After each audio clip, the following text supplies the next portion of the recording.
My name is Mr. B. Lefty. That's not actually my name, but that's what I'm going to go with for right now. I may want to preserve my privacy. In 2020, my father gave to his children 100 acres of land that he has had since about 1970. And before that, my granddad had it. Before that, my great-granddad had it. This land has been in my family since about the 1850s when Utah was settled, Cache Valley specifically. But what I want to do is just document a little bit of what's going on up here and just give you a little overview of the place. And I'd like to keep my videos under 10 minutes because when I watch YouTube, I really hate watching long videos. I don't have that kind of attention span to sit and watch a stupid video for 20 minutes. But so we'll get going here, and might be a little bumpy. This is what we call the field. About 100 acres here, maybe I mentioned that already. But you can see the sagebrush taking over the field. I've removed a bit of this sagebrush and got an old hay rake sitting here and a couple snowmobiles. Pretty fun to come up here and snowmobile in the wintertime.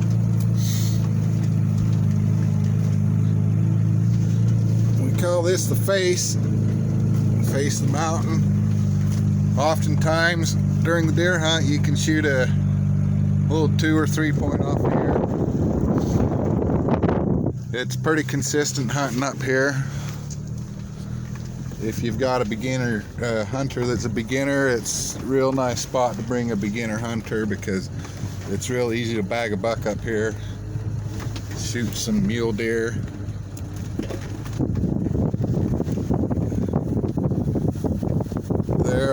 I have 13 brothers and sisters, and 11 of us are partners in this venture. There was 2 of them that weren't interested, so they opted out.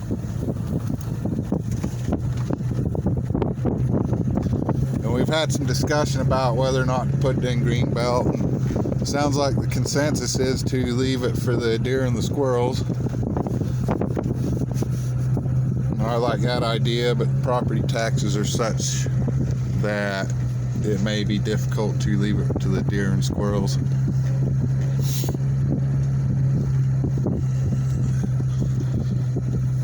So there's hardly a flat spot on the place, but this road going up the hill here, we'll go up there, but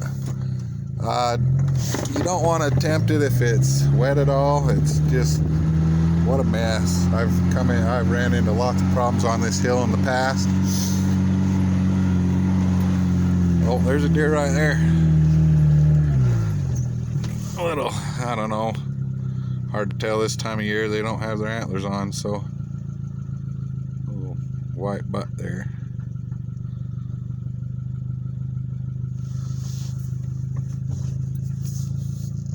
Looks like a young one. But oftentimes there's deer up here running across this hillside nice and early in the morning. There's another embedded there.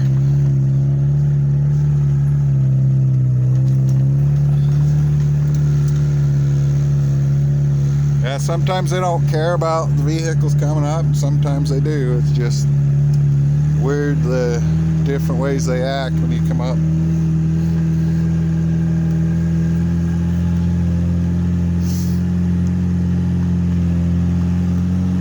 The highest elevation up here is about 5,800 feet, right at the top.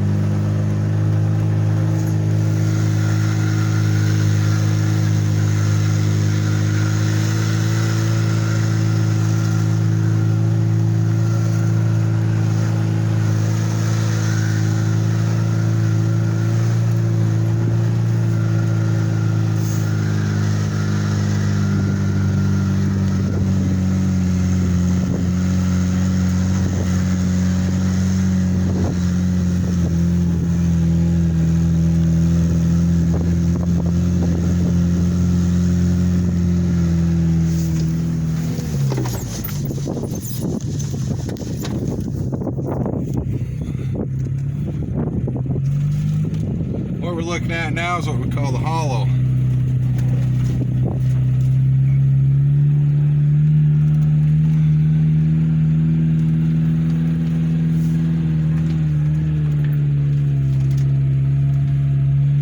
lots of sagebrush and big tooth maple trees.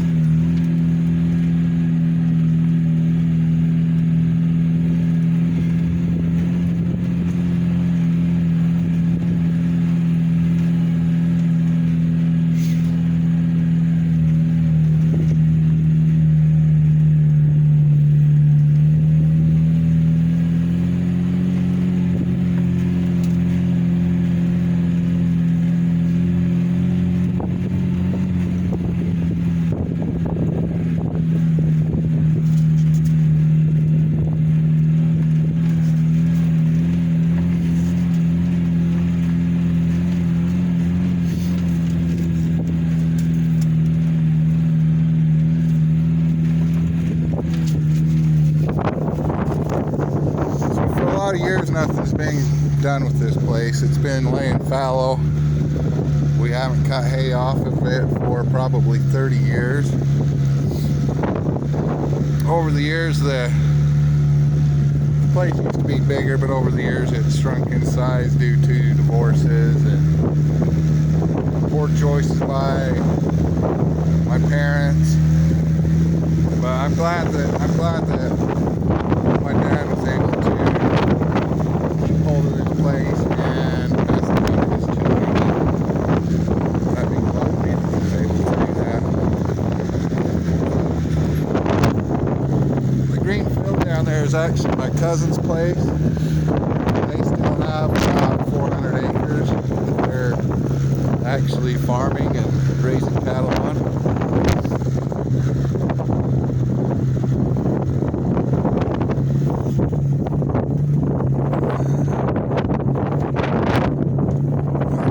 Dad's tree, he likes to sit by this tree during the deer hunt. Of course, he hasn't hunted for many years now. He's just not able to get up and do it anymore.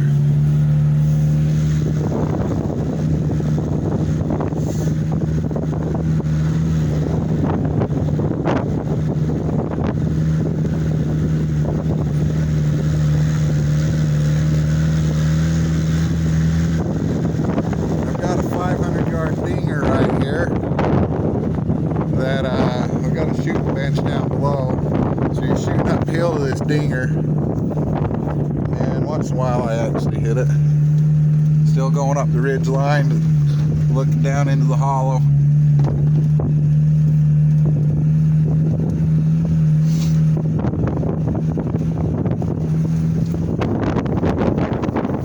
It's windy and it's cold.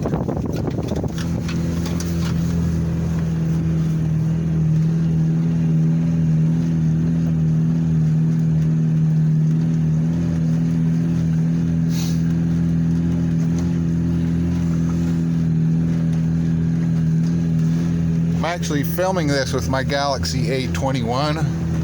It's probably not the best choice for a YouTube video, but you know, you got to start somewhere, and I might as well just get started.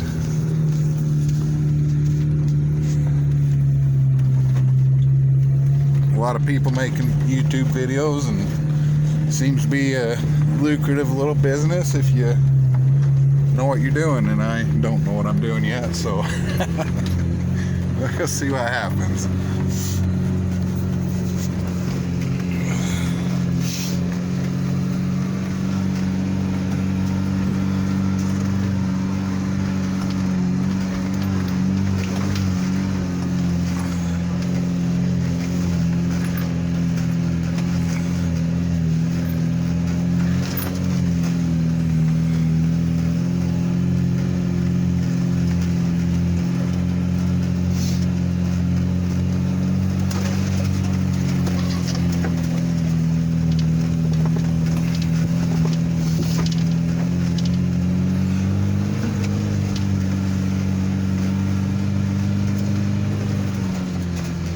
Off in the distance there is Logan, Utah, Hiram, Utah, Newton, Smithfield, Paradise. So this right here is the highest point on the place. It's a fence line there, the property boundary.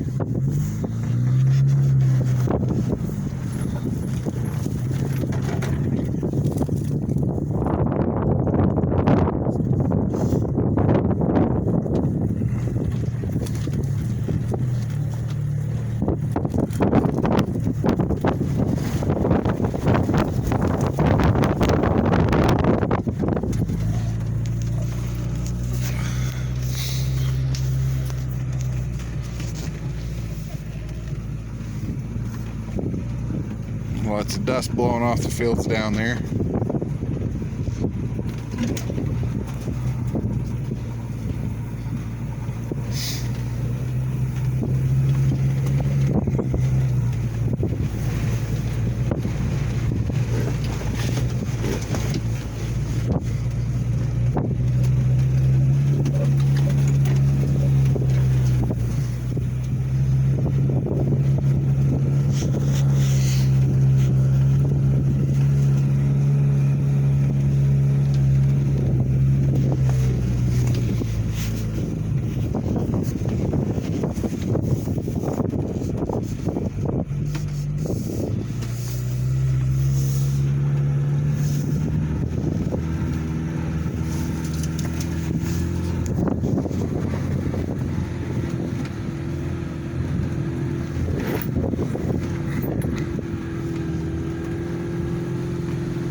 You notice there's tons of sagebrush up here, and the deer, they like sagebrush, but I think there is so much of it that we could probably do without a bit of it. So I worked on clearing some sagebrush over here. I plan on planting some grass and some alfalfa for the wildlife, and while I was clearing it, my sister come up. She thought that we ought to have a road coming into it, so I went ahead and cleared a spot for a road here.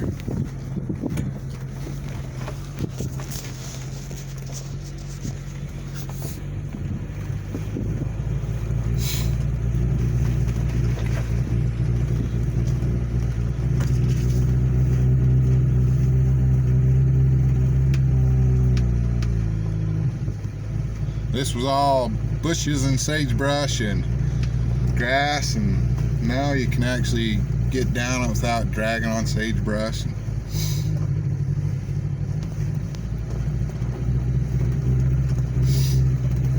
This leads over to a nice secluded little knoll.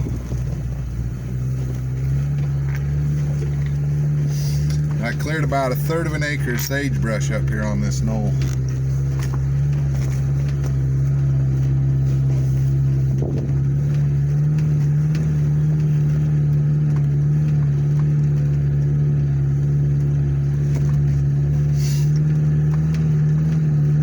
Deer and elk and turkeys and pheasants and grouse and cottontails, jackrabbits.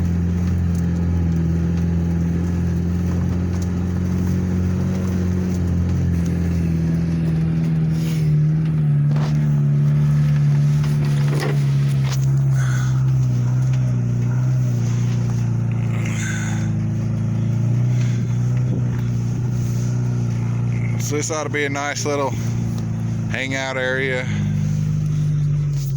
nice spot for deer and elk to come and eat the browse and grass and alfalfa. This is one of the flatter spots on the mountain.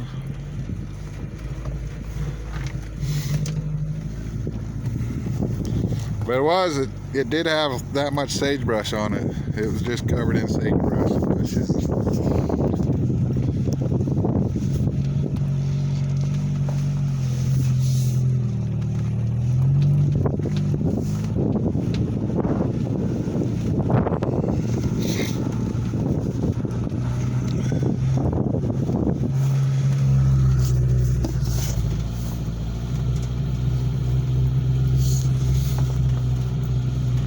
A bit of a side hill here, but it's not too bad, especially in this little Geo tractor that I'm driving.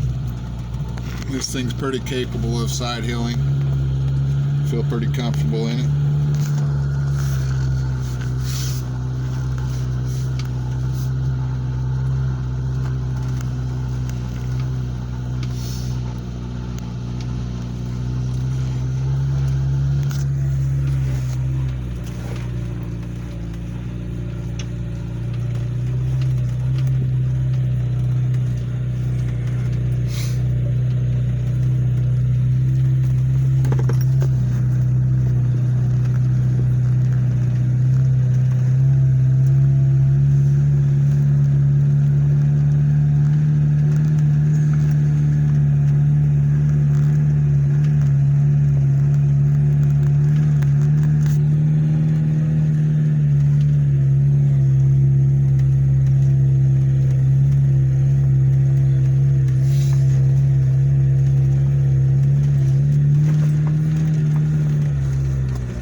Pine reservoirs up that canyon right there. Just go up there as a kid and jump off the cliffs. I hated water back then, so my brothers just throw me in. Either sink or swim was their theory.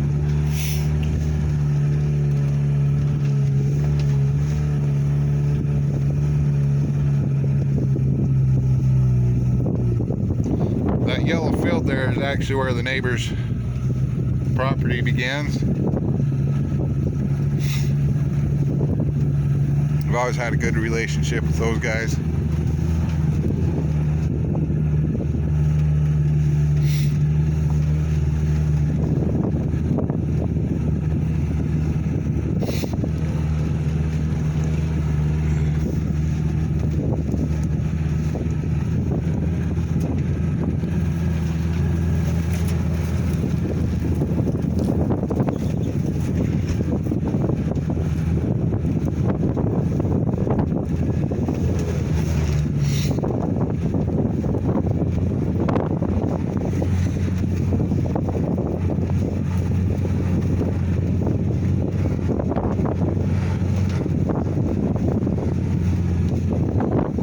I better hurry up if I'm going to keep this at a 6-minute video. I'm already at 17 minutes, so I apologize, guys. I really hate long videos, and I hate listening to people blabber on all day about what they got going on. So we'll try to keep this as short as possible.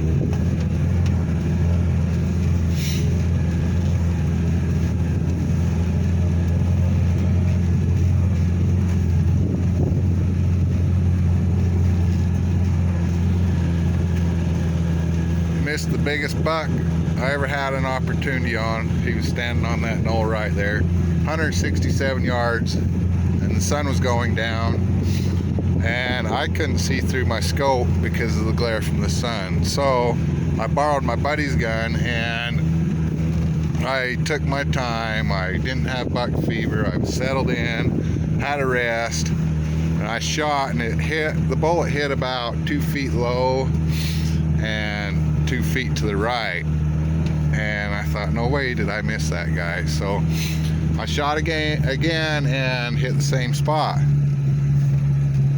So I adjusted, I had done some doping, and shot again and missed, and it ran off up the hill. And you know, I just couldn't trust that gun. My buddy said he'd been shooting pumpkins at 600 yards. Well, I called BS on him, and he finally admitted that gun had only been bore sighted. So I was pretty upset at him, and we went down to the field and set up a trash can, and we was shooting at the trash can. We couldn't hit a trash can at 100 yards, so it was way off. And so I shot $100 worth of his bullets sighting that gun in that day. My sister wants to do a camp spot right there, so I'll be clearing some brush there and making it nice for a camp spot. Ought to be a good spot. We'll have some shade in the summer, and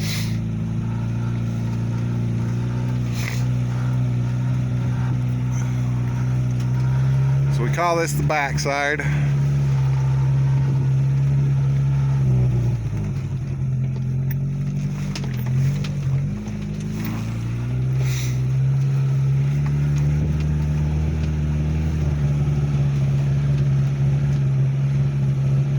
That tree right there is one of the trees that I set my game camera up on. I got a little salt lick there to entice them in to see what's running around up here.